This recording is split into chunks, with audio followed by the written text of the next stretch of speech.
কালি order পাইছোঁ যে আজিৰ পৰা ইমান বেছি হিট হৈ আছে, তো এই হিটৰ কাৰণে টাইমটো অলপ সলনি কৰা হৈছে। নৰ্মেল টাইমতকৈ আগুৱাই দিয়া হৈছে। 7:30ৰ পৰা 12:30লৈকে আমাৰ স্কুল টাইমিং কৰিছে। এইটো বহুত এটা ধুনীয়া পদক্ষেপ, যিহেতু ল'ৰা ছোৱালী যেতিয়া টাইমটো আগবাঢ়ি যায় বহুত কষ্ট পাই থাকে আৰু কাৰেণ্টততো ইমান প্ৰব্লেম থাকে ইভিনিঙত, যাৰ কাৰণে ৰুমত ফেন থাকিলেও 4-5টাকৈ ফেন থাকিলেও কিন্তু আমি এই সুবিধাটো পোৱা নাই। ল'ৰা ছোৱালী বহুত কষ্টই পাই থাকে। সেইকাৰণে মোৰ এইটো খুব ভালেই লাগিছে যে টাইমটো মুখ্যমন্ত্ৰীৰ টাইমটো চেঞ্জ কৰিছে। এই টাইমটোৰ কাৰণে ধন্যবাদ। ছাত্ৰ ছাত্ৰী বেছিভাগেই আহি গৈছে, কিন্তু আমি টাইমৰ আগতে পাই গ'লোঁ স্কুল, কিন্তু আমি এতিয়ালৈকে এটেণ্ডেঞ্চটো দিব পৰা নাই। এটেণ্ডেঞ্চত অলপ কিবা টেকনিকেল প্ৰব্লেম হৈ আছে নেকি। টাইমৰ আগত অহাৰ পিছতো কিন্তু আমি এতিয়ালৈকে এটেণ্ডেঞ্চ নিজেও দিব পৰা নাই, টিচাৰসকলে আৰু ল'ৰা ছোৱালীও। আমি এতিয়া আলোচনা কৰি আছোঁ যে আমি চব আমাৰে প্ৰব্লেম হৈ আছে নে বেলেগ স্কুলৰো হৈ আছে নে বেলেগ ডিষ্ট্ৰিক্টতো হৈ আছে। এইটো অলপ আমি আলোচনাৰ মাধ্যমতে আগবাঢ়ি আছোঁ। চবে ডিছকাছ কৰি আছোঁ কথাখিনি যে এইটো এটেণ্ডেঞ্চৰ ইছ্যুটো। তো আশা কৰি আছোঁ যে সোনকালে এইটো চল্ভ হৈ যাব। আমাৰ গোটেই অসমতে স্পেচিয়েলি আমাৰ হোজাই ডিষ্ট্ৰিক্টত যেনেকুৱা গৰমটো পৰিছে আৰু কি যেনেকুৱা তাপটো ওলাইছে এতিয়া প্ৰেজেণ্ট, আৰু আমাৰ শিক্ষামন্ত্ৰী ডাঙৰীয়াৰ নিৰ্দেশনা মৰ্মে আমাৰ আয়ুক্ত হোজাই জিলাৰ আয়ুক্ত যোৱাকালি এটা অৰ্ডাৰ ইছ্যু কৰিছে আমাৰ কাৰণে।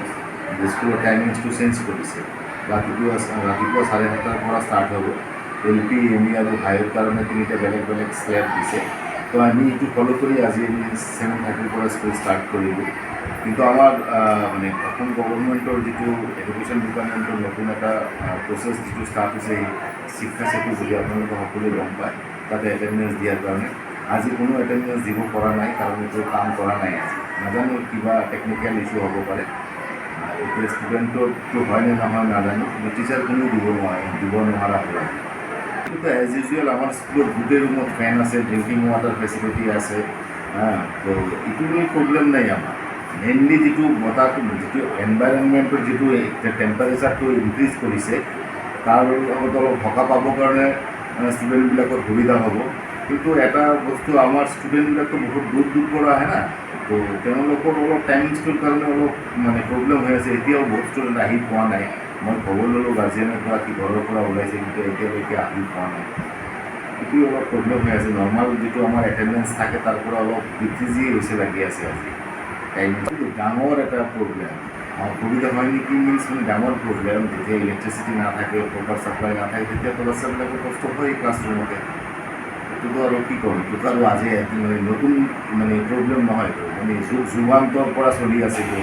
আমি যেতিয়া ষ্টুডেণ্ট আছিলোঁ সৰু অৱস্থা, এইটো যেনেকুৱা পাইছিলোঁ এট প্ৰেজেণ্টৰ চিটুৱেশ্যন ছেমে আছে। আজি আহিছে, কিন্তু যোৱাকালিৰ পৰা কম্পাৰেটিভলি এতিয়ালৈকেতো কম চাই আছোঁ মই। যিটো মৰ্ণিং এছেম্বলি কৰিলোঁ তাতে এটেণ্ডেঞ্চটো কমেই আছে। বহুত দূৰ 4-5 কিলোমিটাৰ দূৰৰ পৰা আহে ল'ৰা ছোৱালী, গাঁৱৰ পৰা আহে।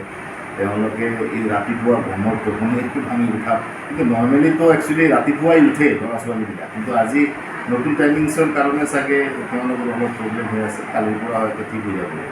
যিকোনো খবৰৰ বাবে যোগাযোগ কৰক 7099017330 লগতে 7099017110 নম্বৰত।